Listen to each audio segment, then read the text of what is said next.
Sabadão é dia do quê?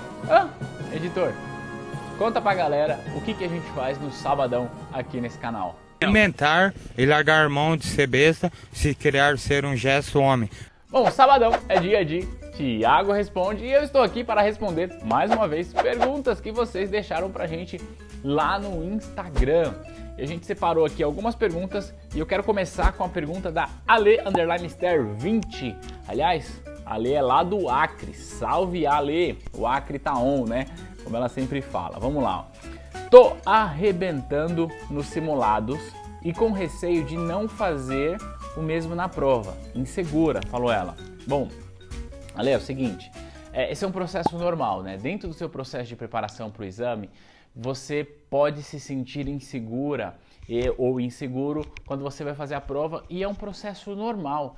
Essa insegurança inclusive um mecanismo importante para que a gente continue estudando. É muito mais fácil você passar na prova indo para a prova com insegurança do que você ir para a prova com a confiança lá em cima, sabe? Aquela brincadeira quando a gente fala no futebol que o time entrou de salto alto em campo, querendo dizer que não deu valor à partida, ao adversário e tudo mais. Então, eu quero deixar você calma em relação a isso, porque essa insegurança é comum, tá bom? Agora, vamos lá, vamos entender como que você pode fazer para saber se você está indo bem ou não. Ponto mais importante que eu digo mais importante do que as notas que você tira no seu simulado é a maneira como você responde às perguntas do simulado. Você está entendendo bem o assunto? Você domina aquele assunto? É capaz de explicar para alguém?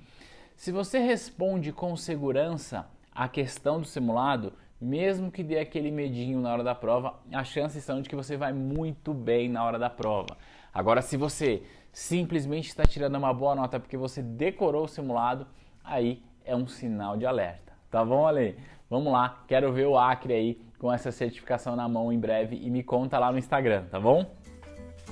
Depois vem o Wellington_Lima01. Ele pergunta assim, ó: o tipo de sócio que o Nubank está se referindo é debentures? Não, tem uma confusãozinha aqui, tá, Wellington? Olha só, debenture não é um ativo de participação, é um ativo de dívida. Em outras palavras, o que eu estou dizendo é que debênture é um ativo de renda fixa. Quando você compra debênture, você está emprestando dinheiro para a empresa emissora. O programa que a Nubank está fazendo agora é dando para os seus clientes um pedacinho da empresa que só não é uma ação propriamente dita, porque a Nubank está abrindo o seu capital nos Estados Unidos. Então, o que ela está dando para os seus clientes é uma BDR, que é Brazilian Depositary Receipt, que nada mais é do que um recibo negociado aqui na nossa Bolsa de Valores, lastreado na ação que é emitida fora daqui, tá bom? Então, não é debênture, é um recibo de ações. Em outras palavras e tecnicamente, é a mesma coisa que dizer de você comprar uma ação da própria Nubank. O que muda é que neste caso você não vai comprar ação propriamente dito, você compra um recibo porque esse título está sendo emitido nos Estados Unidos, tá bem? Depois vem a pergunta do Maxine. Qual a diferença entre um analista e um gestor de mercado financeiro? O analista é aquele profissional que tem a certificação CNPI. E o que ele faz? Como o próprio nome sugere, ele faz análises de valores imobiliários, seja de ações, seja de debêntures, de CRI, de CRA. Então, o analista, ele pode se especializar em renda variável ou renda fixa, ele pode se especializar em alguns setores. Então, nós temos aí bons analistas que são especialistas no setor elétrico, outros no segmento de varejo e assim sucessivamente. O papel do analista é, como eu já disse e o próprio nome sugere, fazer as análises para recomendar compra ou venda de determinados ativos. Qual que é o papel do gestor? O gestor é quem vai poder de fato gerir o recurso dos clientes. Então veja, o analista diz para você, olha, com base na minha análise eu recomendo que você compre a ação X ou a ação Y. Por exemplo, é isso que faz o analista. Um gestor, ele diz o seguinte, olha, com base naquilo que nós decidimos aqui na nossa gestora, que inclusive tem analista trabalhando em gestora, eu, gestor, vou pegar o seu dinheiro e vou comprar ativo aqui para você. E o gestor, ele vai gerir o recurso dos investidores através basicamente de 3 formas. Através de um serviço chamado carteira administrada, ou através de um serviço chamado clube de investimentos, ou através de um serviço chamado fundo de investimentos. Então, em resumo, o analista recomenda, o gestor decide, o gestor vai lá e opera a grana do cliente, tá bom? Então essa é a diferença crucial. Ah, eu falei que para você ser analista você tem de ter o CNPI, para você ser gestor você tem de ter a certificação CGA da Anbima, tá bom? Depois vem onde investir alavancado. Olhando para a alta da Selic para 2022, perguntou o Danilo Faveri. Boa pergunta, olha só. Se você quer investir alavancado, o melhor caminho para você fazer isso é o mercado de derivativos. Se você está pensando na Selic, o caminho para você fazer esse tipo de operação pensando em taxa de juros é através dos contratos futuros de DI, que aliás tem bastante liquidez no mercado. Então se você quer operar taxa de juros e você quer operar alavancado, eu recomendaria ir você para os contratos futuros de DI, porque eles permitem você fazer isso. Agora, Danilo, tendo uma reflexão um pouco mais profunda, se você pergunta aonde você deveria investir de maneira alavancada, significa que você tem dúvidas a respeito disso. E tá tudo bem, tá? É normal a gente ter dúvida. Eu mesmo tenho muitas delas. Mas o que eu diria para você é, não opere alavancado se você não tiver certeza do que você está fazendo. Porque operar alavancado pode ser uma oportunidade para você ganhar mais, mas pode ser a oportunidade para você de fato entrar em falência. Eu não estou exagerando, tá? Veja, se a gente voltar alguns anos, lá em março de 2020, melhor dizendo, olha eu voando no tempo aqui. Lá em março de 2020, quando o coronavírus foi decretado lá pela OMS como uma pandemia, era algo que ninguém esperava. E o que aconteceu é que o mercado caiu. E o fato do mercado cair e ter gente alavancada, teve gente que precisou ser zerado e mais. Saiu devendo até a alma para a corretora. Então é importante tomar cuidado com a operação alavancada. Então, para você ir, é para esse mercado. Agora, pensa o seguinte, Danilo. Você acha que a taxa de juros vai subir, então talvez faça sentido se alavancar. Veja, você e toda a torcida do Corinthians já viu isso, tá? Você não é o único que está enxergando essa parada.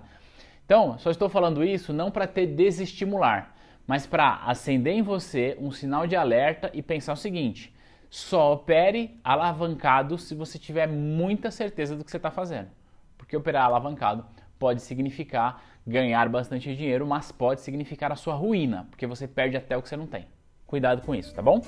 Depois vem a pergunta do Douglas Olímpio. Tiago, o que impede o Brasil de adotarmos o dólar como moeda oficial? Exemplo, o Equador. Olha só, Douglas.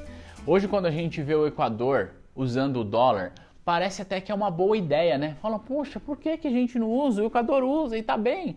Olha só, o Equador está usando o dólar aproximadamente há uns 20 anos, se não me falha a memória, mas ele está fazendo isso porque a economia dele colapsou. Então, eu não desejaria que a gente precisasse usar o dólar aqui, porque a gente é um sinal de que a nossa economia estaria colapsando.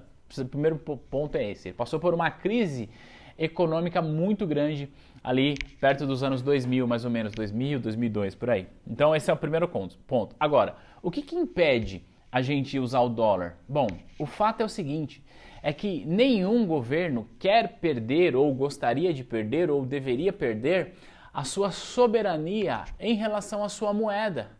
Veja, imagine a seguinte situação, nós aqui no Brasil, um país gigante com 200 milhões de habitantes, nossa moeda sendo controlada por outro país. Só que o fato é o seguinte, quando a gente faz isso, no caso o dólar de fato é uma moeda forte, mas nós perdemos o controle da emissão aqui. A gente até poderia discutir que o lance de emitir moeda gera inflação, é verdade, só que quando vem uma crise como essa que nós estamos vivendo agora, vem lá o governo norte-americano e resolve criar um programa para imprimir lá não sei quantos trilhões de dólares para pagar cheque para os americanos, e aí eu não quero aqui discutir o mérito, se isso é certo ou errado, e se isso é necessário ou não, mas o fato é o seguinte, que neste caso, pensando em Equador e Estados Unidos, o que acontece? O Fed, Banco Central norte-americano, imprimindo bilhões, até trilhões de dólares em sua economia para tentar combater essa crise que nós estamos vivendo. Só que quando você aumenta a base monetária, inevitavelmente provoca inflação. Por outro lado, os Estados Unidos, que agora estão com inflação, têm inflação, mas os seus cidadãos estão lá com seus cheques lá para fazer o seu consumo. E aí eles estão enfrentando uma outra crise agora, que é de conseguir mão de obra.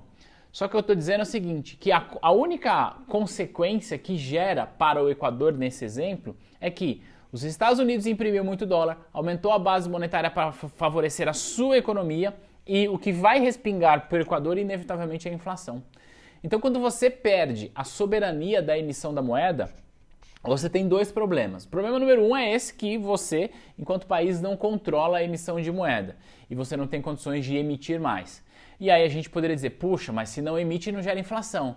Só que aí nós entramos no segundo problema, que nada mais é do que, se os Estados Unidos, por qualquer razão, resolve aumentar a base monetária e imprimir mais dólar, ele pode inclusive beneficiar a sua própria economia, mas a consequência dos países que usam o dólar como meio de pagamento oficial é que esse dólar vai valer cada vez menos. Em resumo, uma política que é feita para melhorar a economia dos Estados Unidos acaba prejudicando as economias que estão com o dólar utilizando, porque elas não se beneficiam dessas políticas.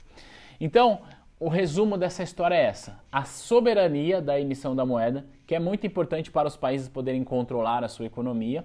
Esse é um ponto mais importante, então por isso o nosso governo não quer e não deveria querer usar o dólar como moeda, tá? Esse é o primeiro ponto. E o segundo ponto é para que a gente não sofra com as medidas tomadas lá nos Estados Unidos para beneficiar ou não a sua própria economia, que vai respingar diretamente no país que usa o dólar como moeda, tá bom? Sim, é verdade que o que os Estados Unidos faz afeta aqui no Brasil, o real é mais fraco, mas na pior das hipóteses, o nosso governo mantém o controle da nossa emissão de moeda e pode fazer as suas operações, pode contrair dívida e tudo mais. Fechado? Eu espero ter respondido essas dúvidas e se você viu esse vídeo, gostou, tá comigo até agora, tá fazendo sentido, deixa aqui um joinha, deixa um comentário e a gente vai se ver no próximo material. Beijo, tchau!